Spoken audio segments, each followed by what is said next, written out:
जेवढं भारत देशाला मागच्या 400-500 वर्षात मुघलांनी आणि इंग्रजांनी नाही लुटलं, तेवढं आपल्या भारत देशाला या नेत्यांनी लुटलेलं आहे आणि लुटतच आहे. आपण अशा देशात राहतो जिथे पंतप्रधान म्हणतात की एक पेड मा के नाम, आणि दुसरीकडे सर्रासपणे जंगलं कापली जात आहे, ते पण पूर्ण भारतात चालू आहे. रात्रभर विकासाच्या नावाने कुऱ्हाडी चालवली जाते आणि सकाळपर्यंत ती जंगलं जमिनीसारखी साफ केली जातात. हा देश कोणाच्या बापाचा नाही, हा देश कोणाच्या बापाची जागीर नाही, हा देश तुमच्या आमच्या सर्वांचा आहे. संविधानाच्या प्रस्तावनेत लिहिलेलं आहे, we the people of India, आम्ही भारताचे लोक या देशाचे मालक आहोत. तुम्ही कोणी नाही. तुम्हाला आम्ही एक प्रतिनिधी म्हणून निवडून दिलेलं आहे. जी अरावली पर्वत शृंखला जी हिमालयापेक्षाही करोडो वर्षांनी जुनी आहे, ती अरावली पर्वत शृंखलाला तुम्ही 100 मीटरपेक्षा कमी डोंगर असेल तर पूर्ण छाटणं लावलंय. कोणाच्या याच्यावरून काय संबंध? तुमचा कसा विषय, एवढी हिंमतच कशी होते? कारण मालकच अजून जागरूक नाही या देशाचा. 150 करोड जनता म्हणतो ना आपण, तीच जागी नाही अजून. तर होणारच असं आहे ना, ही अरावली पर्वत शृंखला जर तुटली तर पूर्ण भारत डुबेल. मी सांगतो, जे 4 धाम म्हणतो आपण, 4 धाम यात्रा, तिथे हा एक बॅरियर सारखं काम करतं अरावली पर्वत शृंखला.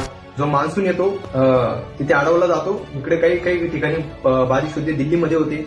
जर हा बॅरियरच राहणार नाही तर ते अचानक डायरेक्ट हिमालयाच्या याला ठोकलं जाईल आणि सर्रासपणे तिथे ग्लेशियर पिघळतील, भूसंकलन होईल आणि तिथे लोक मरतील परत. हे मॅनमेड आहे ना, हे नॅचरली नाही होते. आणि या 1% लोकांसाठी सर्रासपणे पूर्ण भारत देश डावला लावला जातोय.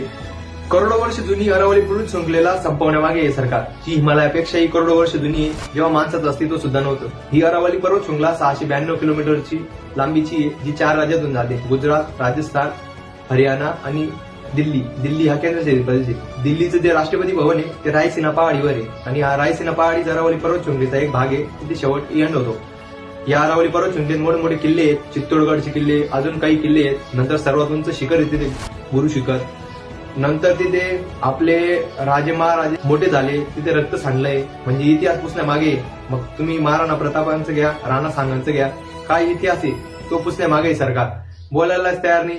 ही सरकार तुमच्यावर एक वेळ ऑक्सिजन विकत घेण्याची वेळ आणणार आहे. बघा, तुम्ही 1 महिना तुम्ही बिना जेवणाचं राहू शकतात, 15 दिवस तुम्ही बिना पाण्याचं राहू शकतात, पण 3 मिनिटं तुम्ही बिना ऑक्सिजनचं राहू शकत नाही. आणि सरकार तुम्हाला ऑक्सिजन घेण्याची वेळ आणणार आहे. आणि ऑक्सिजन झाडेच देतं फक्त, दुसरं कोणीच देत नाही. हे म्हणतात तोडून आम्ही नवीन लावू, ते उगतील कधी, जिथली जैवविविधता कधी हे होईल ते कोण बघेल? 200 वर्ष जुनी झाडं तोडण्यामागे लटकली ही सरकार. काही समजतच नाही. म्हणजे कॅपिटलिस्ट माइंडसेटचं सरकार आहे आणि कॅपिटलिस्ट इन्क्रोचमेंट जोरात चालू आहे महाराष्ट्रातच काय तर पूर्ण भारतात. तर याचा आम्ही जाहीर निषेध करतो. जे नॅचरल बॅरियर आहे आणि हा